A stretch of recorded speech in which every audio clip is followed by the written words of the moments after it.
What is heat capacity? इसे हम thermal capacity भी कहते हैं। अगर आपके पास कोई बॉडी है, उस पूरी बॉडी का टेम्परेचर आपको रेज़ करना है थ्रू 1 डिग्री सेल्सियस, उसके लिए कितनी हीट रिक्वायर्ड होती है, उसे हम कहते हैं हीट कैपेसिटी।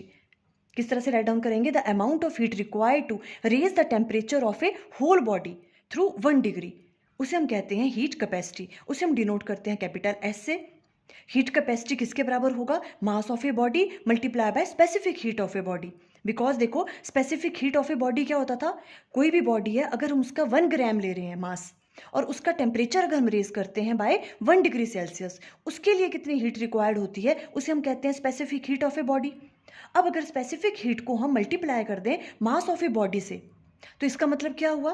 उस पूरी बॉडी का अगर आपको टेम्परेचर रेज करना है थ्रू 1 डिग्री सेल्सियस, उसके लिए कितनी हीट रिक्वायर्ड होती है, और उसे हम क्या कहते हैं? Heat capacity, capital S. तो कैपिटल एस को हम राइट डाउन कर सकते हैं एम मल्टीप्लाई बाय एस, जहाँ पे स्मॉल एम क्या है आपके पास? Mass of a body, and small S क्या है? Specific heat of a body, and capital S है हीट कैपेसिटी। अब अगर हम हीट कैपेसिटी के एसआई यूनिट्स की बात करें, तो देखो एम के क्या होंगे एसआई यूनिट्स? केजी। और स्पेसिफिक हीट को हम राइट डाउन करते हैं इस तरह से, इसके यूनिट्स क्या होते हैं एसआई? हीट के होंगे जूल्स, पर मास के हो जाएंगे केजी, और चेंज इन टेम्परेचर को आप डिग्री सेल्सियस भी राइट डाउन कर सकते हैं एंड केल्विन भी राइट डाउन कर सकते हैं। केजी से केजी कैंसिल आउट हो जाएगा, तो एसआई यूनिट्स क्या हो जाएंगे हीट कैपेसिटी के? जूल पर केल्विन। वैसे सीजीएस यूनिट्स क्या हो जाएंगे? कैलोरी पर डिग्री सेल्सियस।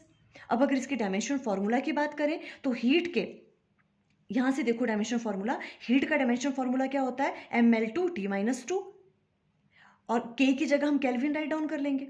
तो डायमेंशन फॉर्मूला क्या आ जाएगा हीट कैपेसिटी का? ml2T-2 kelvin -1। फुल एक्सप्लेनेशन की वीडियो का लिंक स्क्रीन पे आ रहा होगा। Thank you.